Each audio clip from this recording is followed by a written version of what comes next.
So my question was about abortion, and I just wanted to know, why exactly do you think a first trimester fetus has moral value? Okay, so a first trimester fetus has moral value because whether you consider it a potential human life or a full-on human life, it has more value than just a cluster of cells. If left to its natural processes, it will grow into a baby. So the real question is, where do you draw the line? So you're going to draw the line at the heartbeat, because it's very hard to draw the line at the heartbeat. There are people who are adults who are alive because of a pacemaker. They need some sort of outside force generating their heartbeat.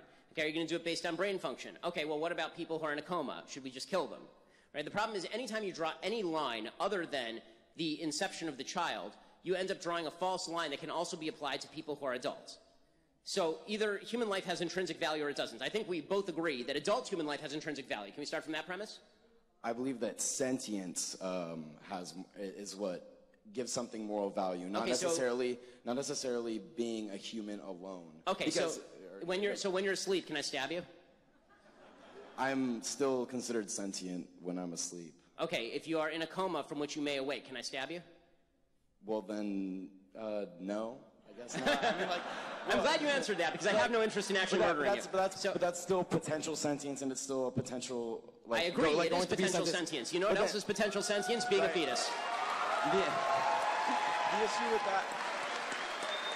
The issue I have with that, though, is that if I'm in a coma and I'm not doing anything to anyone, I'm not causing any issues amongst the world. Whereas an unwanted child may or may not be a burden to people. Okay, well, there are lots of people who are unwanted, right? I mean, there are lots of people's parents who are unwanted, right? We're a bunch of college students.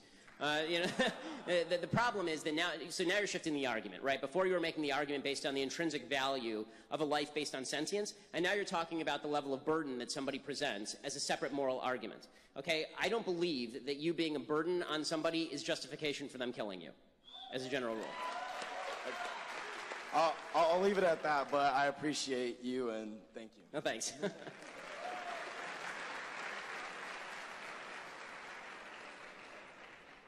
Hello, Mr. Shapiro.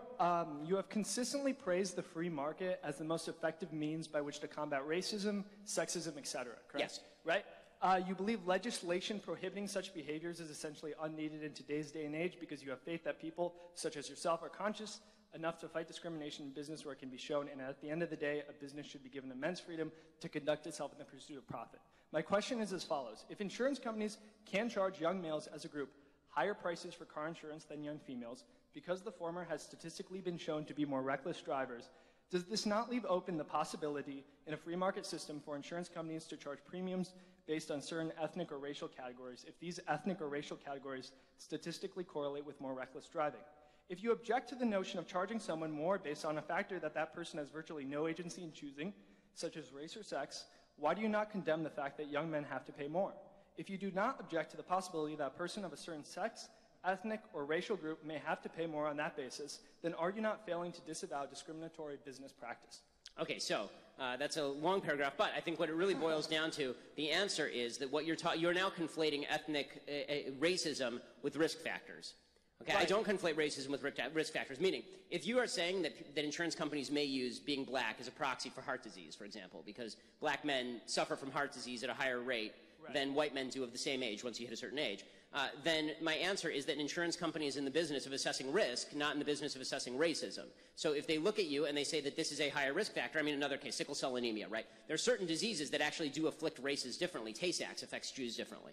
So the answer is you're an insurance company. Of course you're going to charge more to somebody who has a higher risk factor. That's not racism. That's just the profit motive. I'm not saying that everyone's going to get charged the same in an insurance scheme. Of course not. I assume that you and I won't be charged the same. I'm older than you, presumably. They'll measure our bodily health. I don't know how much pot you smoke. Like, they'll make a bunch of distinctions, you know, and they'll make a bunch of decisions as to what our risk factors are and how that measures out in terms of what I need to pay in order to cover my projections. But that has nothing to do with quote-unquote discrimination. That's just a basic market decision. Right. That's actuarial, just for clarification, decision. So there was a study in which, I forgot what organization of the United States federal government did it, but Native Americans in Arizona were found to have, you know, to essentially be engaged in fatal car crashes at a higher rate than any other group. Okay. You think it's perfectly permissible for insurance companies to charge someone a surplus, just charge someone an extra premium by virtue of the fact that they are Native American in Arizona? No, I think it's fair for an insurance company to charge someone based on the risk factor of driving. So what I would suggest is that in a free market system, and this is why I defend a free market system, let's say there was an insurance company who did what you're talking about. Right? And the insurance company decided Native Americans get charged more. Okay. There would be another insurance company that would come along and they would say, okay, is it really true that Native Americans universally are being charged more, or can I undercut my competitor by looking at people on an individual level and looking at all of their risk factors apart from race? Because race is not inherently linked to drunk driving. That hasn't happened with males. Because, for instance, not all males, are going to be, in and of it themselves, like, more reckless drivers than females. However, like, as you said, neither is that the case for... But this is why, I mean, let's be real about this. This is why car insurance companies have good driver discounts, for example. They have good student discounts, right? They actually do look at more than you just... Like, my insurance rates went up through the ceiling when I got caught going down the I-5 at 113 and had my license suspended for a month. They've gone down since because I haven't had a ticket for 5 years. So, this is... So, the point that I'm making is that if you are suggesting that... If you're trying to line up discrimination with market-based profit, if your question is that... Can you imagine a situation in which a business makes more money by discriminating, and would that be okay? Then the answer would be, it's a business, you can do what you want in a free society, and I have no right to use your services. However, it has yet to come to my attention that racial discrimination in a business is an actual profitable thing over time in a free market system where people can compete, because race is not inherently connected to behavioral categories, right? The basis of racism is that race is connected to behavior. Well, I'd just like to say, for instance, Thomas Sowell pointed out, like in his book, Black Rednecks, White Liberals, or whatever. Yes. That the Irish. It's actually right. It's white. Yeah, you're right. Okay, go ahead. Sorry. Right. It's a good book. Yeah. I got that data point. You got it. He pointed out that the Irish, for instance, were in the Americas for hundreds upon hundreds of years, locked in destitute, grinding poverty. Right. Okay. So you just said that race, if you're a company and you institute racist policies, won't, like there's no long-term gain to be made from those policies. And right. I think that that's erroneous to say, because as you know, inequities, inequalities, disparities do exist between certain communities. So you'd have to show me the disparity based on race and why it's biologically inborn as opposed to cultural. I'm not trying to say that it's not biologically born. I'm just saying that if you had a policy whereby you... Okay, I don't want you to confound... Here's the problem I'm having, and I think we can stop with this, but I don't want to confound race with behavior unless you can show me that race is the inherent source of the behavior. And if it is the inherent source of the behavior, then we can have a separate discussion. But I don't see that. And if you show me that race is in fact that, then that's a separate discussion as to whether we have to force businesses not to take race into account. Is that fair? Yeah, thank you.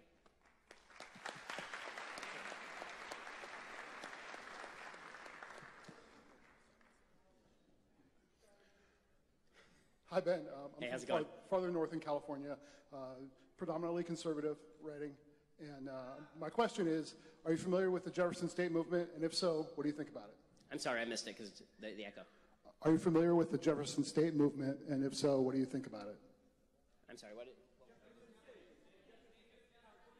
State of Jefferson. I'm sorry, the secession effort. Yes. Yes, thank you. Yes, I am familiar with it.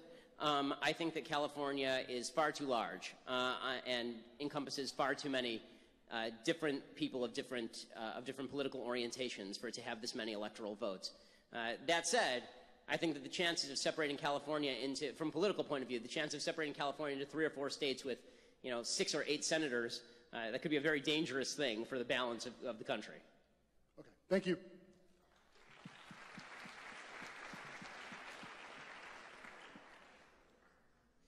Hey, Ben. This is a two-parter, PSA and question. So PSA is that even though there was a bunch of standby tickets and there was a line out the door, the administration revoked all the standby tickets for all those people, and I think that that should be openly shunned. That's totally bad. Yeah, I did hear that, and that's egregious. I mean, obviously, look at this. I mean, we've got empty seats here, and the only reason we had more than 3,000 people signed up for this event. The administration cut off the upper balcony because they were apparently afraid that Antifa was going to somehow rip out the bolted down seats and fling them onto the people below. I'm not joking. Like, this was the actual excuse that they gave. And then we thought, okay, there were going to be a bunch of people who signed up on the left to get tickets and didn't show up specifically so there would be empty seats. And as you say, hundreds of people showed up outside and were not allowed in because the administration seized the tickets. If it's for safety reasons, It's cowardice. okay, I'll try to assume the best, that it's for safety reasons, but if it's cowardice, obviously it's cowardice and should be openly condemned.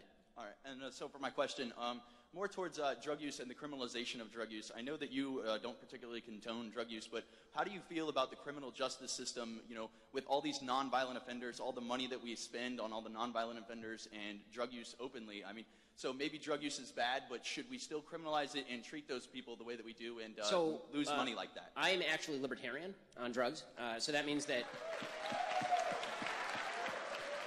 So let me be clear about this. People who smoke dope annoy the living crap out of me, and they smell terrible. That said, if you want to smoke dope and lose brain cells, then that's your problem, so long as you're not coming to me for a handout.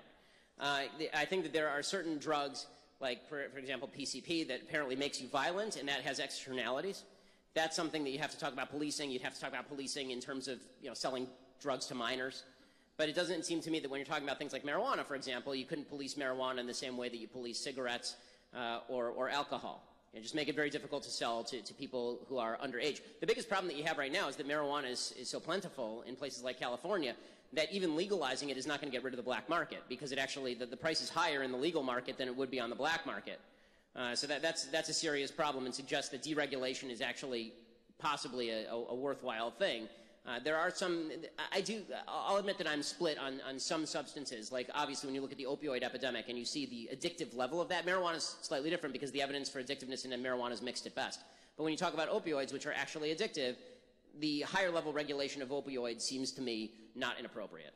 So to clarify my question, do you think that we should still be criminalizing these non-violent offenders in regards to, any drug? Again, it depends on the offense. So if you're selling dope to a minor, yes, that should be criminal. If you are smoking dope in your room, then no, I don't think that should be criminal. All right, thank you.